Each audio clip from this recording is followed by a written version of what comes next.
Hi and welcome to November 2019 rewards video. Okay, so let's take a look at this month's rewards. Finally, I got done with the second page of the comic. So the biggest changes from last month's example is that I took out some like weird little black streak lines that were on the window, and I also colored in the interior of all these doors, so they really kind of stand out compared to like the rest of it. It looks like it's almost like the wrong colors, but yeah, it's supposed to contrast with the rest of the environment, so I guess it's working the way it ought. All right, and then I finished this one. This is page 3. It's very simple, just 2 characters and this background. It went relatively fast, and then I'm currently and then I went through this one, and so this is a little bit more elaborate. This took a little bit longer because I mean, it's still I basically just grabbed this background and put it back here. But these interiors needed to be done, and just working out these colors and all this stuff. But little by little it's coming along. So I'm very excited that it's getting closer and closer to what it needs to be. Now, biggest lesson that to take away from this is that I need to streamline the process even more. So I'm going through way too many steps at this point.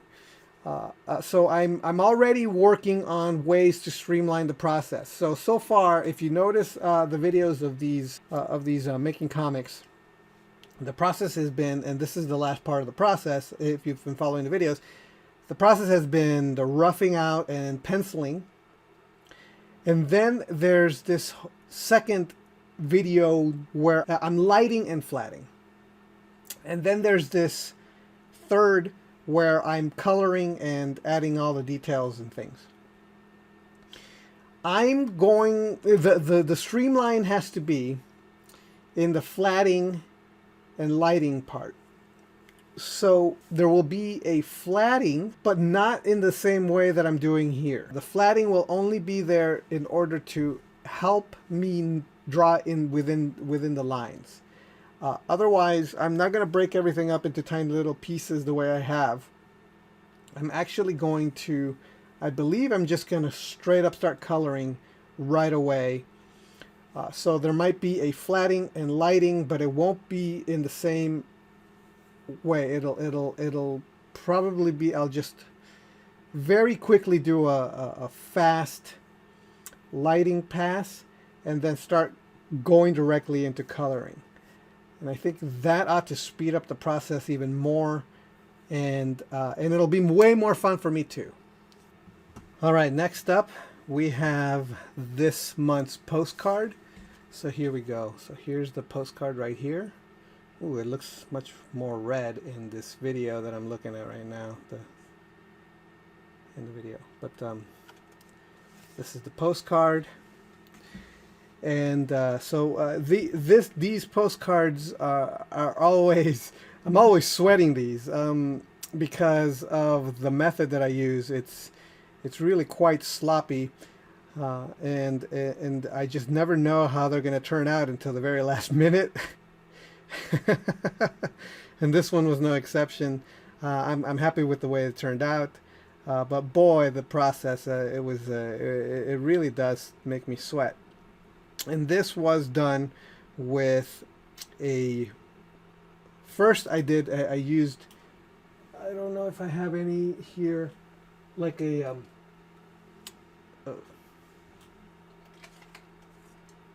let's just say, okay, so it was like a color erase type, but it was red color erase pencil. So I used that, and then I went over it with a ballpoint pen, an orange ink ballpoint pen, and it's from one of those multicolored pens. And then after I did that, I went with a Copic, not a Copic, but a Micron pen, and I did a bit of an outline of it. And then I did a wash. And what happens is when I do this wash, I did an orange wash. You could see the wash here, this orange, and it went to this blue over here. And what happens is that when I do that, the red line of the pencil drawing that I did gets completely wiped out. Like you can't even see it anymore. So all I've actually got left are the ballpoint pen lines that I put down and the Micron pen lines that I put down to that outline the figure. And then from that point on, it's just a horrible, ugly mess. And then I'm trying to add some values in it, and it's just looking more and more like a big mess. And then I put black ink all on everything. I merge some of the edges that way. And the moment I put the black ink, things start coming back to life. It starts feeling a little bit better, but it's still not quite right. And then I go back in with my ballpoint pen with all the different colors, and I start like just tightening up edges and adding more all of these line work. And the moment I start adding all these line work to enhance the values that I put with the watercolor, it all really starts feeling much better. And then I go in with a white gel pen, and then I put in all the lights.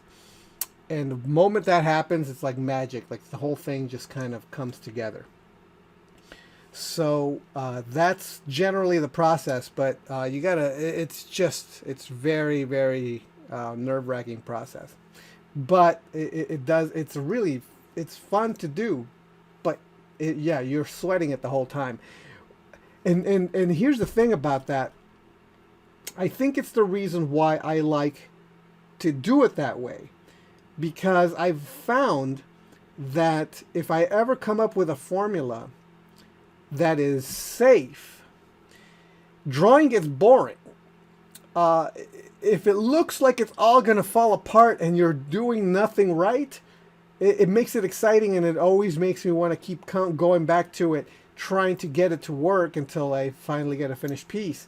But when I do the formula over and over, and there is no question of how well it's going to turn out, what it's from beginning to end, it all comes out exactly as planned.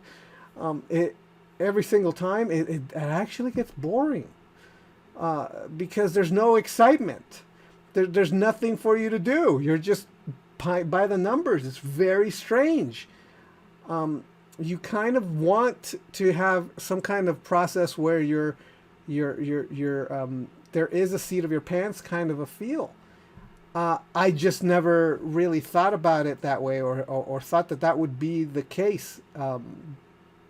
I guess some people like the security of knowing that, but it just feels like it's by the number. It feels like it just makes it boring. It's very strange. So I'm going to announce who won this postcard in a moment. For now, we'll move on. All right. And oh, right. So I decided to do a head turn of my character, the barbarian character that I've been redesigning from male to female.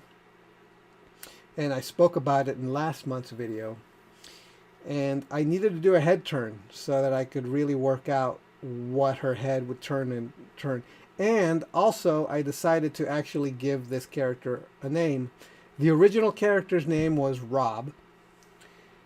And after thinking about it, I'm like, well, she could still be Rob. So she could be, instead of Robert, she'll be Roberta or Roberta.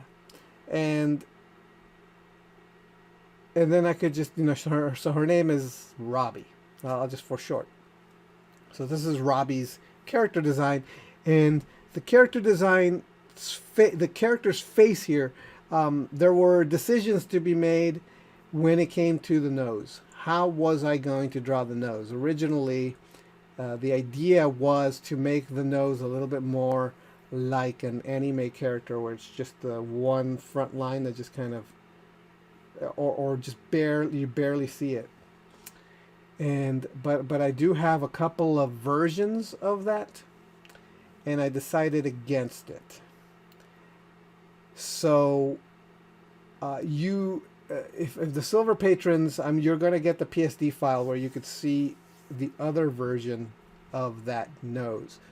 But I decided against doing that, and this is the version that I came up with.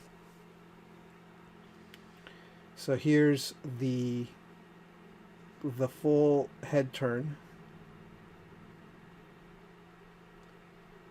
So that's the full turn.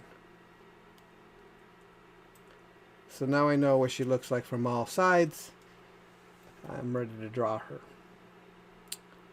And this is her back, and this is her front. So this is what she looks like in a standing pose. So here we go. So that's that.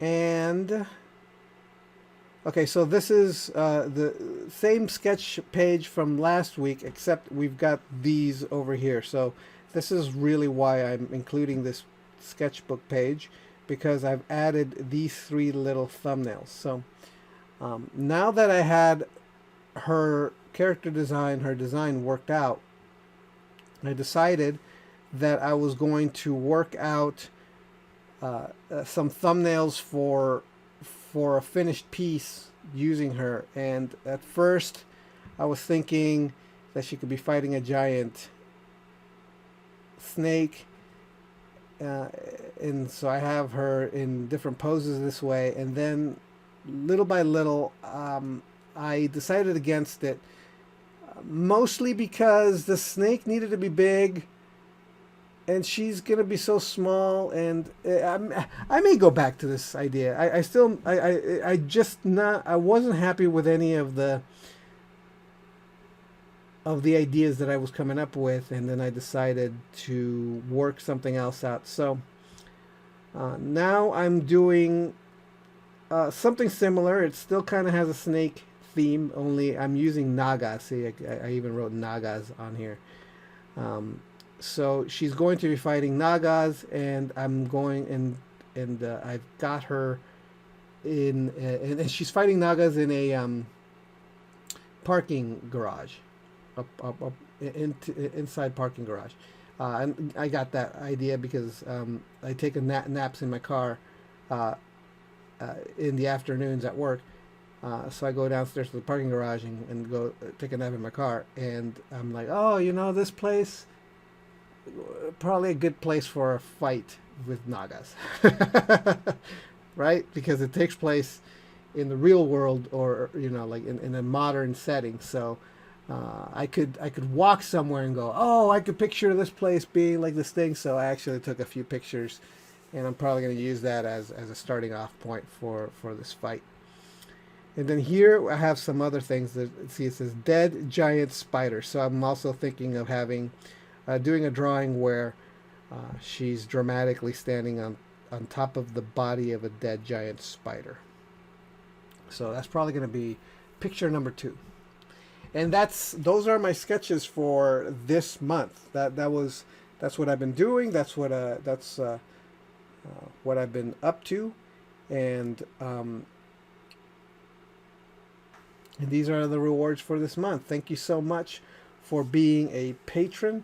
I really appreciate your contributions, and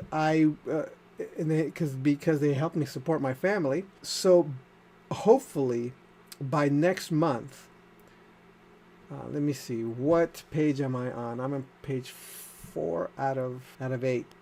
I'm working on page 5, so I still got 3. I still got 4 pages left to finish, because I'm still working on 5. I'm hoping to be done with the comic by the end of the month. I'm really hoping to be done with the comic by the end of the month, so that I can move on and get on with it, and get on with the next comic, and move the story forward. And hopefully also by the end of the month, I'll have a finished piece with Robbie. I'm very curious to see what those are going to look like, because right now I have an idea as to what I want them to look like, but I'm not sure what they will actually look like until I actually see them. Because as you all know, there's one, when you're drawing, there's the idea you have in your head, and there's the way it actually comes out.